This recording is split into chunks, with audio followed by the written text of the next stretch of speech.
o livro Céu e Inferno, parte 1, capítulo 2.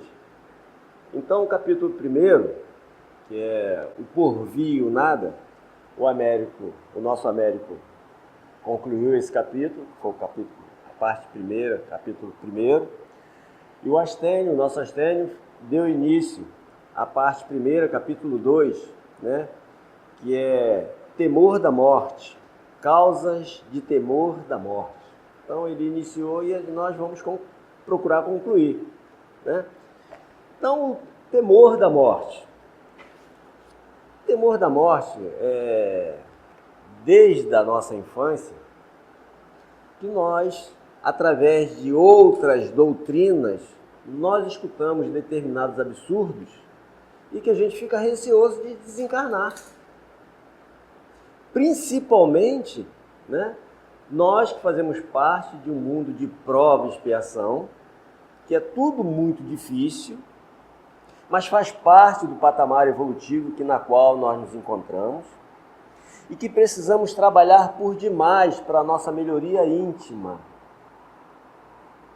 E muitos querem essa melhoria íntima de graça, onde tudo é conquistado através de trabalho. O Cristo, quando aqui esteve entre nós, na condição física, ele nos mostrou duas coisas nas suas mensagens: trabalho e amor. Amor e trabalho. Então é preciso que a gente trabalhe e ame para melhorar a nossa condição espiritual. Se nós não fizermos isso, não adianta ser o ser mais rico monetariamente da face da Terra, porque não vai conseguir. Isso não se compra, isso se conquista. Então, dando continuidade, nós vamos encontrar aqui no número 6, dizendo o seguinte: outra causa de apego às coisas terrenas, mesmo nos que mais firmemente creem na vida futura, é a impressão do ensino que, relativamente a ela, se lhes dado desde a infância. Porque desde a infância a gente escuta muitos absurdos, né? Olha, você pecou, Deus vai te castigar, né? Tem um negócio que eles falam que Deus castiga. Deus castiga alguém? Deus não castiga. Assim como Deus não castiga, Deus também não perdoa. É complicado, né? Deus não castiga, mas também Deus não perdoa. Será que Deus é neutro? Não, Deus não é neutro. Deus não castiga porque Deus é tudo de amor, tudo de benevolência. Nos faltam palavras para nós nos referirmos a Deus. E Deus não perdoa porque Deus não se ofende com as bobagens que nós fazemos. Ele está sempre pronto para nos servir. Agora, a lei de Deus, ela nos cobra. A lei de Deus nos cobra. Porque a lei de causa e efeito, né? Isso é corriqueiro no meio espírita. Plantou, colheu, você planta aquilo que você colhe. Mas é verdade. Outro dia eu conversando com meu filho, disse: filho, é preciso que nós façamos todo o bem que esteja no nosso alcance. Seja para quem for, seja para aquela pessoa que nos seja antagônica, como seja aquela pessoa que a gente ama. Porque a vida, ela é um círculo. Você faz toda uma coisa agora aqui. Se ela for boa, você vai andar, não sei por quanto tempo você vai passar no mesmo lugar. E exatamente aqui você vai colher aquilo que você deixou. Se foram coisas boas, maravilha. E se não foram, você vai colher aquelas coisas desagradáveis, né? Então é interessante que nós não nos preocupemos com aquilo que o outro nos faça de desagrado. Por exemplo, tem pessoas que faz trabalho para uma pessoa, às vezes empresta uma importância de dinheiro para alguém, e esse alguém, ou esses alguém, não restitui, como se você estivesse levando prejuízo. Nessas horas, é interessante que nós não desejemos mal para aquela pessoa, é interessante que a gente não fique torcendo para que ela peça de novo, para a gente dizer um não bem forte, nada disso. Essas coisas, quando acontecem, a gente precisa lembrar de Jesus, que ele disse assim: orai por aqueles que perseguem e caluniam. Essas pessoas estão inseridas no mesmo grupo. Então a gente precisa pedir a Deus por essas pessoas. Porque essas coisas que nós, no caso, fomos lesados, momentaneamente pode nos fazer falta, mas no fundo não faz falta não. Porque por um período futuro que a gente não sabe dizer quanto, aquelas coisas começam a retornar para a gente de uma forma tão bacana, na hora que a gente mais necessita. Mas para isso é preciso que a gente ame, a gente não deseje mal para o nosso próximo. E quando, desde a infância, falam dessas torturas de inferno, que ninguém tem salvação quando comete as coisas ruins, a gente fica com esse medo. Medo de quê? De morrer. Porque a alma vai sofrer no inferno, a alma vai sofrer no purgatório, a alma vai sofrer aqui e ali. Nada disso. Jesus disse assim: o amor cobre multidão de pecados. Então, quando nós cometemos uma falha, o segundo seguinte já é uma oportunidade que Deus está nos dando para a gente reverter o quadro. E a gente fica preso, não. Uma vez eu conversando com uma senhora aqui no Obreiros, ela disse assim: ah, meu filho, eu cometi vários abortos. Participei de vários abortos. Eu falei: danou-se, tanto fez como participou. Aí ela disse assim: eu estou no quinto dos infernos, não estou? Falei: a caminho. Mas se a senhora quiser, a senhora pode encurtar esse caminho. De tal forma que de repente a senhora nem chegue lá. Como? Se dê agora às crianças, né? Vê à sua volta aquelas crianças que necessitam, trabalhe por elas. Nos orfanatos, se dê integralmente às crianças para reverter esse quadro. Para quando a senhora desencarnar, a gente não sabe quando a senhora chegar na erraticidade, o seu quadro mal pintado esteja bem reduzido. Vai ser melhor para a senhora. Então, é o amor cobrindo multidão de pecados. Isso foi o que Jesus ensinou. Aí continua o nosso amigo aqui dizendo, né?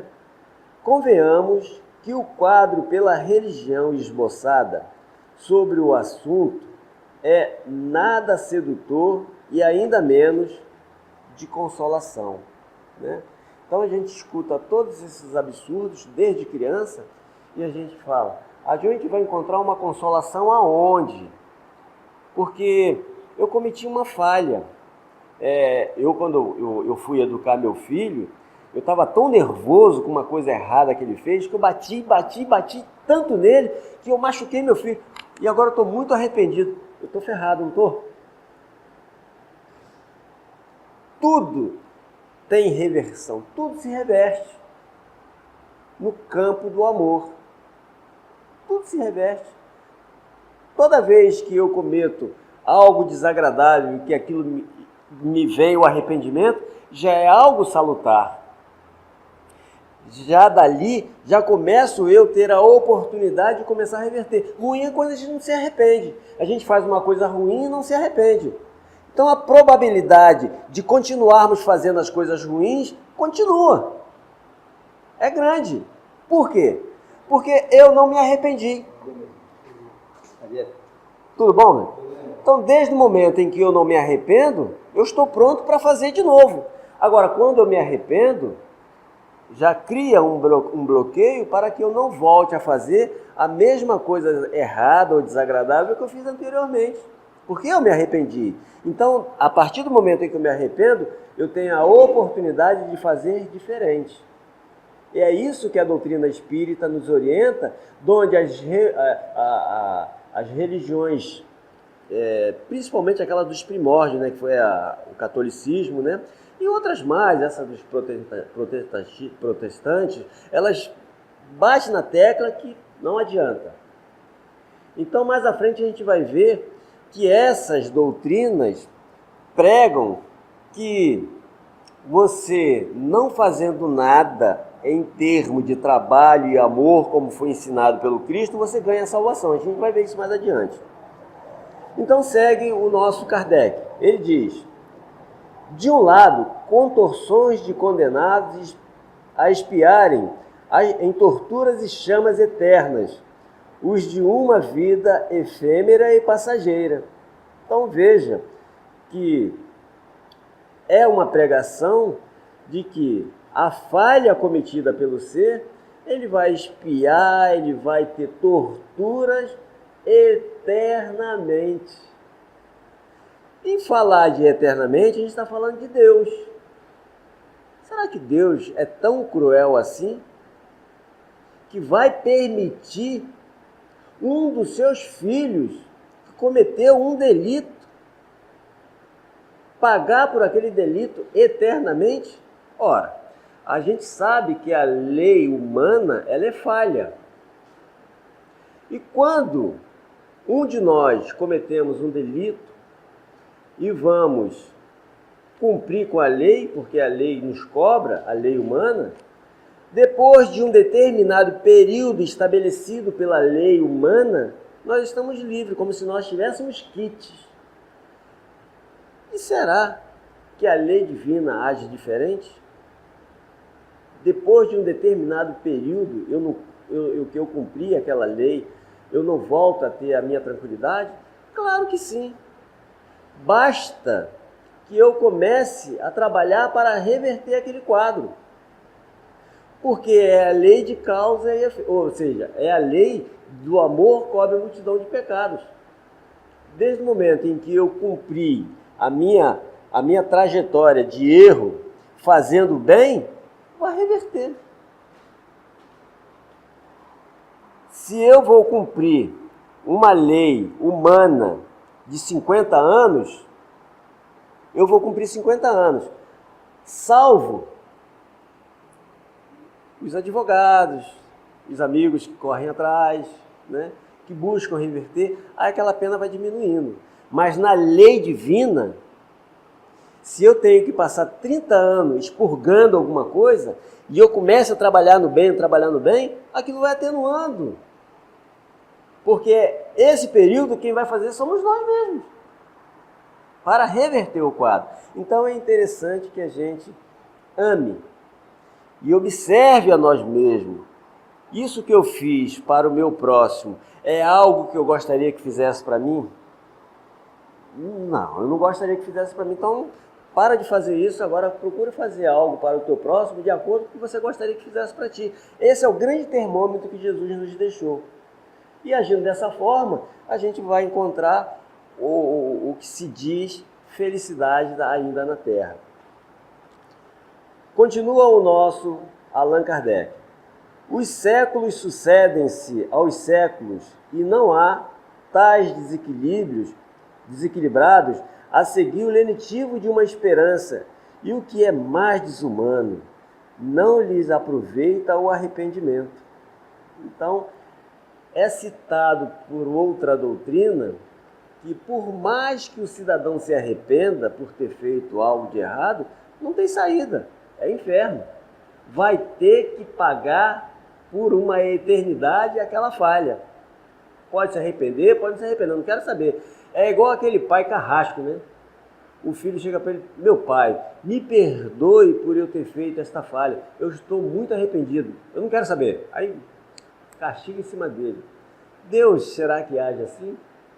Claro que não. Se ele está vendo que nós estamos arrependidos e nós estamos enviando o nosso sentimento, é claro que ele vai dar a oportunidade para a gente fazer diferente. Nós é que, dentro do nosso atraso, cometemos esses absurdos. Aí o Kardec diz o seguinte: estas duas categorias compõem a maioria imensa da população de além-túmulo. Para elas, limitadas são classe dos eleitos. Então, tem duas classes. Estão aqueles que são condenados e são aqueles que desfrutam de toda a beatitude. Agora, a doutrina primitiva, afirma que esses eleitos Deus escolheu. Por exemplo, Jesus. A condição de Jesus, Deus criou Jesus assim, já com essa perfeição.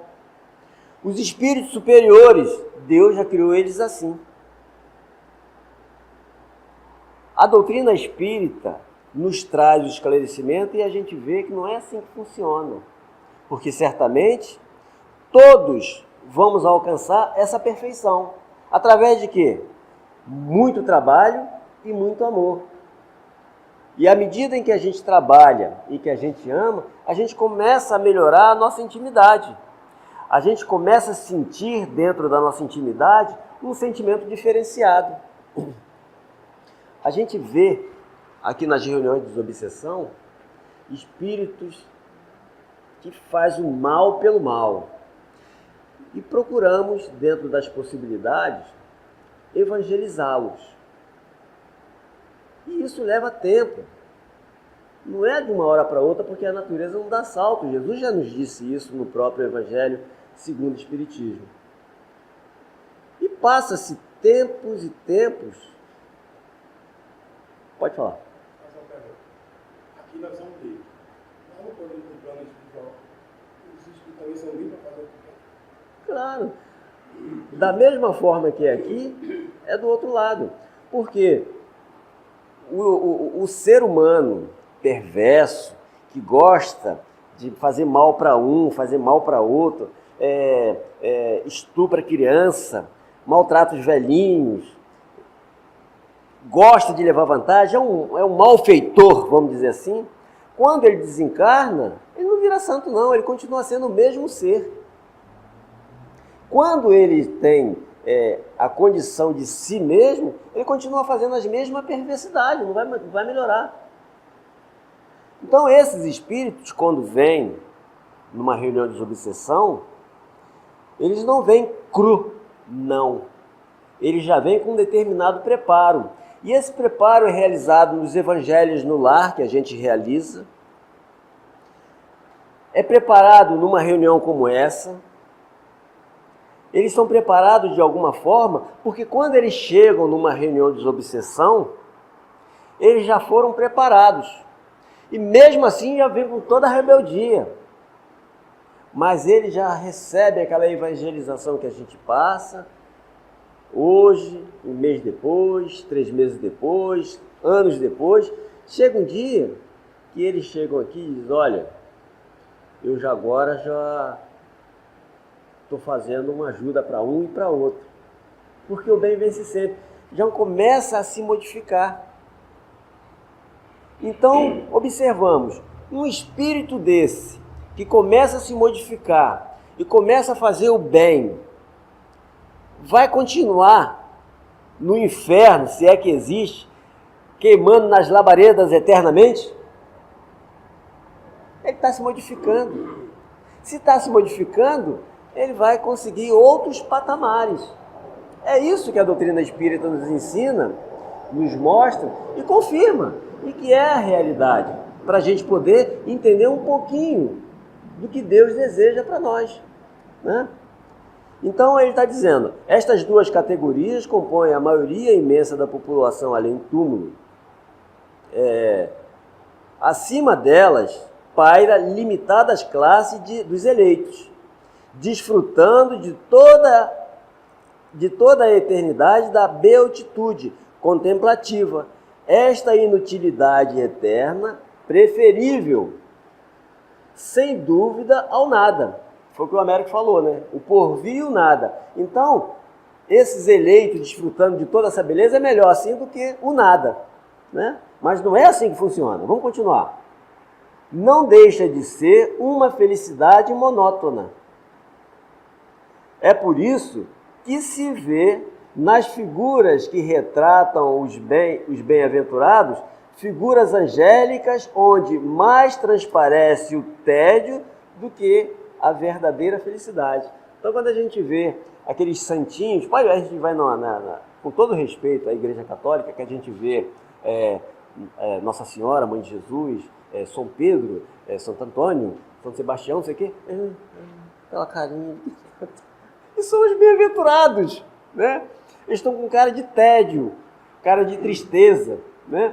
Então, é preciso que, se vai fazer uma imagem desses bem-aventurados, se é possível, né? Mas os caras sorrindo, alegre, feliz, vê o Chico Xavier. Quando se fizerem o retrato do Chico Xavier, não tem que fazer aquela cara tristinha, não, fazer o Chico Xavier sorrindo, trabalhando com as pessoas, feliz da vida, porque o espírito feliz, que faz o bem pelo bem, ele está sempre sorrindo, ele é alegre, ele é espirituoso. Não tem, porque o cara é um pastor, é um padre, é um presidente de uma casa espírita, é uma autoridade, vamos dizer assim, ele tem que ficar fechado, rancoroso. Não, porque a gente aprende, quanto mais o espírito se eleva, mais trabalho ele tem e mais feliz ele é. O Divaldo Pereira Franco, a gente ouve, vê a palestra desse cara, sorriso o tempo todo, é muito espirituoso. O Chico era espirituoso. Então esses baluartes são espirituosos e eles fazem os bem-aventurados normalmente com aquela cara tristinha, né? Você olha, vai para casa, vai numa igreja dessa, que tem imagem, você vê a imagem de Nossa Senhora, você olha e fica, meu Deus, tadinha, ele está sofrendo pra caramba, né? São imagens, são o rosto de tristeza, de melancolia, e faz uma imagem alegre, feliz, que são espíritos bem-aventurados, né? Então é isso que mostra que a nossa doutrina espírita. Este estado não satisfaz nem as inspirações, nem as instintiva ideia do progresso, única que se afigura compatível com a felicidade absoluta. Custa crer que só por haver recebido o batismo, o selvagem e ignorante, de senso moral obtuso, esteja no mesmo nível dos homens que atingiu, após longos anos de trabalho, o mais alto grau de ciência e moralidade práticas. Então, é muito fácil, porque essas outras correntes, o cara pintou e bordou, né? Era bandido, vamos dizer. Nada contra os bandidos. Era bandido. Matava, roubava, estuprava, fazia os diabos. Resolveu se converter numa doutrina dessa. Aí ele vai para a igreja, sem crítica, com o seu livro, e só frequenta. Ele passa um período frequentando, aí é batizado. Ele vai curtir a mesma felicidade do cara que trabalhou pra caramba, atendendo os famintos, os sedentos, aqueles que estavam nus, ele dava roupa, fazia todo o trabalho de amor, tinha uma preocupação imensa de ajudar quem estava necessitado, mas amava por amar. E aquele só está indo para a casa de oração. Aí, se botar na balança, segundo a outra corrente, estão no mesmo patamar. Onde? Só pelo batismo? Só por seguir uma casa de oração? Olha, minha gente, seguir uma casa de oração, fazer parte de uma casa de oração é muito bom, seja ela qual for. Mas é preciso que nós façamos por nossa parte. A gente precisa amar o nosso próximo. Sem amor, nós não vamos chegar a lugar nenhum. Então, é um ledo engano dessas outras correntes que o fato de frequentar aquela casa de oração, você já é um eleito. Não é. Nós só vamos conseguir a nossa alegria, a felicidade íntima, trabalhando no bem. Seja na casa de oração, seja extra casa de oração, aliás, principalmente extra casa de oração. Fazer o bem pelo bem. Porque aqui é muito fácil a gente dar um copo d'água a quem tem sede, uma bolsa de alimento a quem está necessitado. E extra casa, como é o nosso comportamento? É isso que precisamos levar em consideração para que nós possamos ir subindo os degrauzinhos que a gente necessita subir. Caso contrário, fica muito difícil para nós. Então, o que a gente vê aqui, nessa primeira parte aqui, nesse número 6, são as coisas de graças recebidas. Nem Deus dá nada de graça para ninguém. Nem Deus. Deus, ele é misericordioso. E dentro da misericórdia de Deus, ele te dá os subsídios para que tu possas fazer algo para angariar os benefícios que ele tem para te dar. Tem uma história que o sábio caminhava com seus discípulos. E ele passa por um lado e ele vê um homem com a sua carroça atolada na lama, e ele não esboça nenhum tipo de esforço para tirar a carroça. Ele se ajoelha e começa a pedir a Deus para que aquela carroça saia do atolheiro. E o mestre para, em respeito à oração daquele pedinte, e observa. E ele pede, termina de pedir, aí continua olhando para a carroça, olhando. Aí eles seguiram. Num outro lado, eles viram um outro homem também com uma carroça atolada. O homem chutava a carroça, esbravejava e tentava puxar, e xingava, e tentava, e xingava, e tentava, e chutava, e trabalhando, tentando tirar a carroça. Aí o mestre, vamos ajudar aquele homem. Aí foi lá, conseguiram ajudar aquele homem, ele ficou grato e eles seguiram. Aí os discípulos não entenderam, falaram assim, mestre, peraí, nós não estamos entendendo. Nós passamos de um lado, tinha um homem orando a Deus para que a carroça dele saísse do atolheiro. O homem orava fervorosamente. E o Senhor não fez nada. No outro, o homem xingava, esbravejava e tentava tirar a carroça. E o Senhor foi lá conosco e ajudou o homem. Por que disso? Porque aquele quer as coisas de graça. Aquele não. Apesar de estar xingando, esbravejando, mas ele estava lutando para tirar a sua carroça. Assim somos nós. Muitos de nós, às vezes, xingamos, esbravejamos, mas lutando para vencer. Onde muitos ficam só na contemplação pedindo a Deus para que as coisas aconteçam. Esses não vai acontecer nada. Apesar de nós estarmos bravos, falando que não deve, mas lutando, esses têm mais valor para Deus, porque está lutando. E a gente precisa lutar para vencer. As coisas de graças não acontecem. E um outro item, diz-nos Allan Kardec,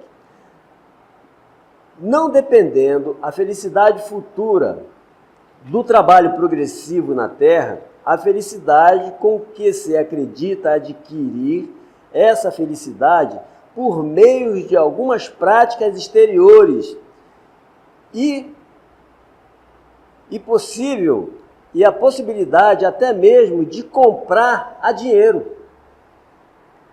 Sem regeneração de caráter e de costumes, dão ao desfruto do mundo o melhor valor. É o que a gente acabou de contar nessa história, né? Muitos querem a felicidade com as coisas exteriores. Eu frequento a casa de oração, eu tenho todo motivo para ser feliz. Eu dou uma boa quantia para aquela casa de oração, eu tenho todos os motivos para ser feliz. Isso não compra a felicidade. Felicidade não é comprada, ela é conquistada. Mas à medida em que nós nos damos ao trabalho, segundo os exemplos do Cristo, aí a gente consegue a felicidade ainda nesse mundo, de acordo com esse patamar. Porque a felicidade plena pertence a outro mundo muito mais elevado, que a gente ainda não conhece. Mas vamos conhecer. Então é preciso muito trabalho e muito amor. No item 8, cerimônias de terror, lamentações dão pelos que foram. Então, cerimônias de funeral.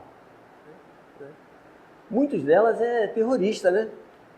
É muita gritaria. Ah, meu Deus, eu quero ir junto. É aquela...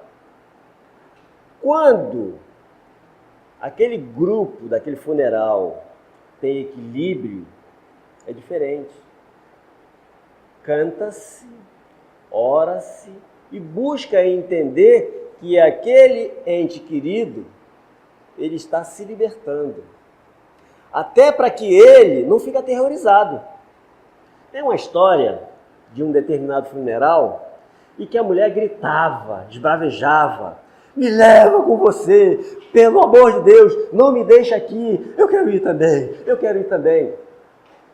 Aí fizeram lá o buraco lá para depositar a caixa onde estava o cadáver. E naqueles gritos: não, pelo amor de Deus, não vá. E ela escorrega, cai dentro do buraco. E quando cai, ela: pela caridade, me tirem daqui. Ela não queria morrer. Então, tudo isso são balelas, são teatros, né? E a doutrina espírita, ela procura tirar esse teatro de nós. Ela procura mostrar que a gente precisa ter tranquilidade para viver bem a vida, né? O meu pai, ele tinha desencarnado, meu pai tinha sofrido um infarto. E eu estava com 2 irmãs em casa, cada uma com um recém-nato. E todo dia eu ia ter com meu pai lá no CTI, eles me deixavam entrar. E o dia que ele pôde falar, ele disse: meu filho, eu não quero morrer. Eu falei: por quê, meu pai? Você sabe, né? Eu tenho 2 netos para criar. Eu falei: não esquenta não, eu crio. Ele falou: não, mas eu não posso morrer, meu filho. Eu não posso morrer. Eu falei: por causa dos 2 netos, sim. Eu falei: não, mas eu ajudo a criar. Eu falei: não, mas eu não posso morrer, eu não posso morrer. Eu falei: acho que ele não quer morrer. Eu falei: eu dei uma de Deus. Então tá, o senhor não vai morrer. O senhor não vai morrer. Eu falei: você jura? Eu falei: juro. E não morreu, hein? Só depois. Aí, um outro item, diz Allan Kardec: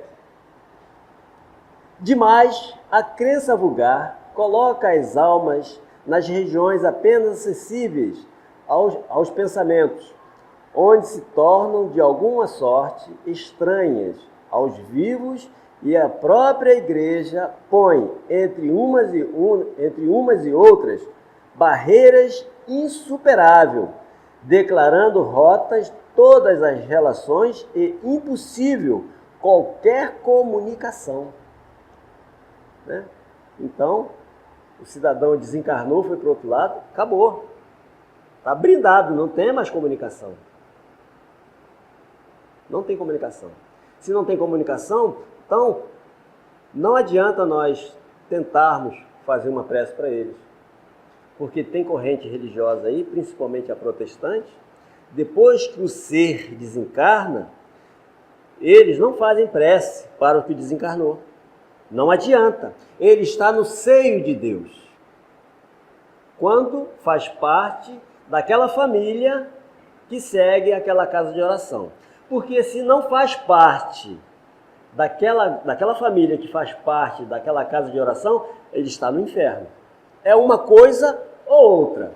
Então, não adianta orar por esse porque ele está no seio de Deus, está salvo. Não adianta orar por esse outro porque está no inferno, não adianta mais. Acabou-se. Segue Allan Kardec. Comunicação, né? Desculpa. Se as almas, então, estão no inferno, perdida é toda a esperança de as rever, a menos que há a possibilidade de ir para lá e irmos também. Então, se a pessoa está lá no inferno, acabou. Não tem mais possibilidade de encontro, a não ser que vá para lá. Agora, como é que pode, né, um ser que está no inferno, o outro que está num lugar bem melhor, desfrutando de todas as benesses, e esse que está no inferno, às vezes é um filho, é um pai, uma mãe, entendeu? E a gente está lá feliz com isso? Quem é que fica feliz com um negócio desse? Kardec vai mostrar agora mesmo. Então ele segue. Tudo isso interpõe em mortos e vivos, uma distância tal que faz supor eterna separação. Eterna separação. E é por isso que muitos preferem ter junto de si, embora sofrendo, os entes caros, né? Os entes amados, antes que vê-lo partir, ainda mesmo que para o céu. Então, por essa razão, não vá. Pô, meu pai, quando ele falou assim, meu filho, eu não quero morrer. Eu não quero morrer por quê? Eu tenho 2 netos para criar. Eu falei, não, o senhor deixa comigo. Acho que ele estava com medo de ir para o inferno. Porque meu pai era carcará, meu pai era danado.